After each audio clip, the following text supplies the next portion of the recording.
आता बघा, हा आहे अध्याय नंबर 4चा श्लोक नंबर 32.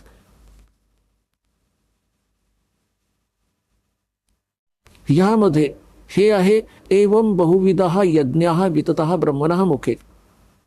हा ब्रह्मणः मुखे शब्द आहे.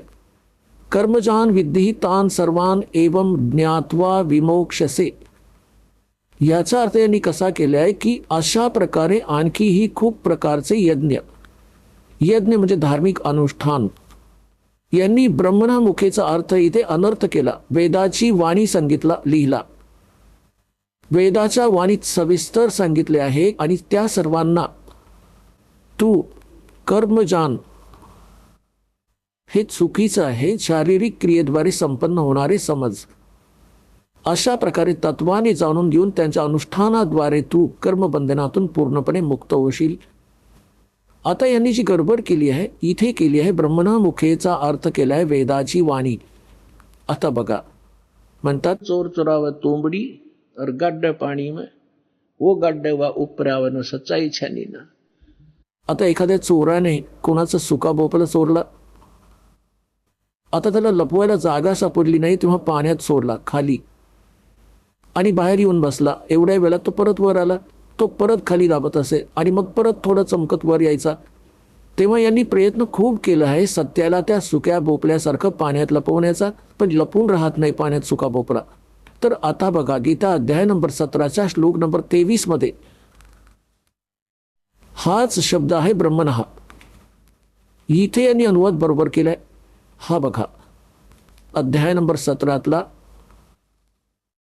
श्रीमद भगवद्गीता आणि श्लोक नंबर 23 मध्ये ओम तत्सत इति निर्देशः. हा ब्रह्मणः शब्द आहे. ब्रह्मणः त्रिवेदः स्मृतः ब्राह्मणः तेन वेदाः च यज्ञाच विहितः पुरा. याचा अर्थ यांनी बरोबर केला इथे. ओम ओम तत् तत् सत सत असं हे आहे 3 प्रकारचं.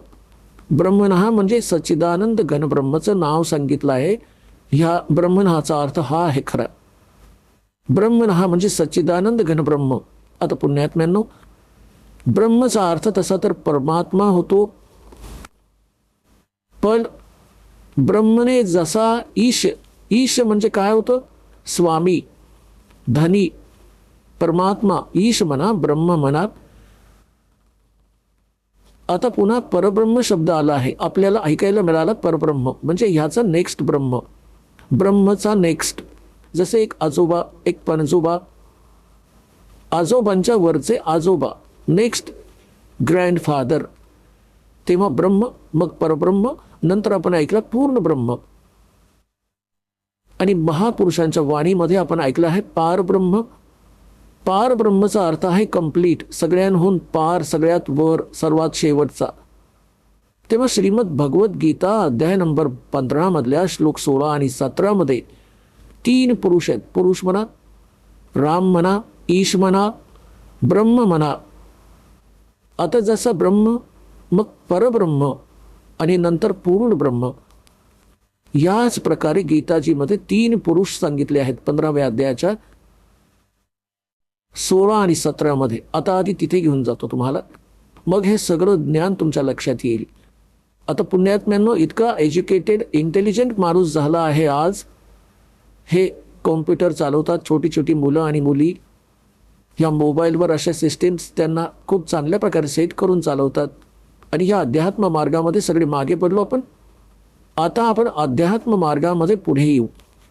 पूर्ण जग सुखी होईल, तुम्हीही सुखी व्हाल, आत्मिक शांती मिळेल. जो परमात्मा कार्य करतो तो परमात्मा तुमच्या बरोबर राहील, तुम्हाला ते सुख देईल. आता पहा, कितीही चांगली फिल्म तुम्ही बघत आहात आणि कितीही सुखसुविधा तुम्हाला उपलब्ध केल्या वैज्ञानिक प्रकाराने, आणि उद्या एका तरुण मुलाचा मृत्यू झाला, डोळ्यांना सुख नाही देणार टेलिव्हिजन आणि ते गाणं, त्यांना फोडून टाकावंसं वाटेल, जाळून टाकावंसं वाटेल. तेव्हा पुण्यात्म्यांनो, हे नकली सुख आहे. खरं सुख भगवानामुळे मिळेल, ज्याचा दास तुम्हाला विधी सांगेल. तुम्हीही सुखी, तुमचं कुटुंबही सुखी, तुमच्या 101 पिढ्या पार होतील. तो मार्ग तुम्हाला सांगेल.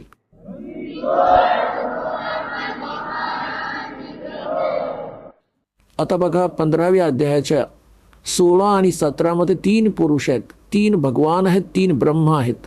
अध्याय नंबर 15चा हा श्लोक नंबर 16 हा इथे आहे.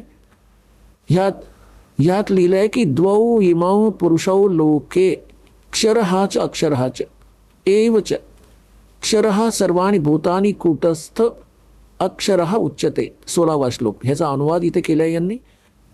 या संसारात नाशवंत आणि अविनाशी सुद्धा हे दोन प्रकारचे पुरुष आहेत. आता बघा, यांनी क्षर म्हणजे नाशवंत, अक्षर म्हणजे अविनाशी केलं. हे लिहायला हवं होतं ह्या संसारात क्षर पुरुष आणि अक्षर पुरुष हे पुरुष आहेत ना, हे दोन्ही संस्कृतमध्ये ह्याच्या बरोबर लावले जातात. क्षरपुरुष आणि अक्षर पुरुष हे दोन. आणि त्यांना पाहिलं तर नाशवंत आणि विनाशी ह्या दोन प्रकारचे पुरुष आहेत.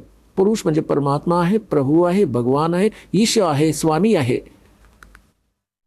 आणि संपूर्ण प्राण्यांचं शरीर तर नाशवंत आहे, जीवात्मा अविनाशी म्हटला जातो. आता काय आहे, हा क्षरपुरुष केवढा धनी आहे, अक्षर पुरुष केवढा धनी आहे, आणि परम अक्षर. आता तिसरा कोण आहे, तिसरा आधी दाखवतो तुम्हाला.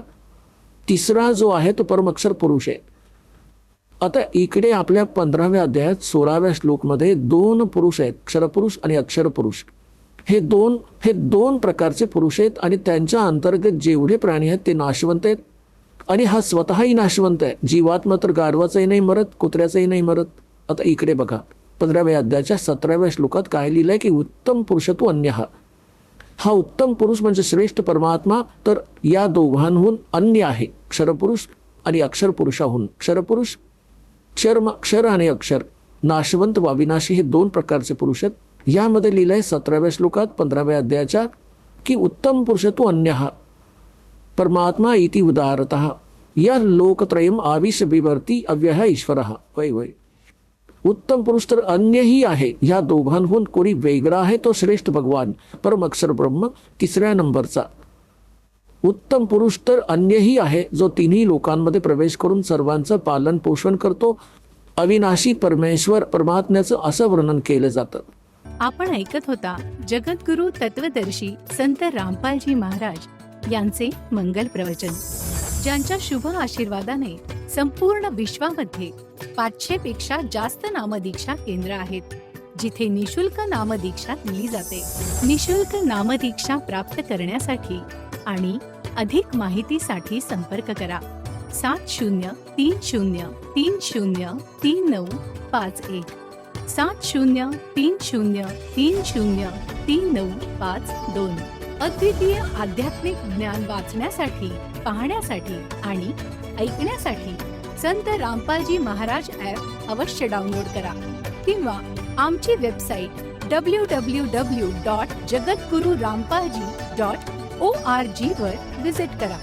आम्हाला सोशल मीडियावर फॉलो करा. सर्व पवित्र धर्मांच्या पवित्र शास्त्रांवर आधारित प्रमाणित अनमोल पुस्तक ज्ञानगंगा किंवा जगण्याचा मार्ग यापैकी कोणतेही एक पुस्तक निशुल्क मागवण्यासाठी आपण आम्हाला आपले पूर्ण नाव, पूर्ण पत्ता, पिनकोड आणि फोन नंबर सह लिहून 7030303951 किंवा 7030303952 या नंबरवर SMS करू शकता किंवा 7030303950 या नंबरवर व्हॉट्सअप देखील करू शकता.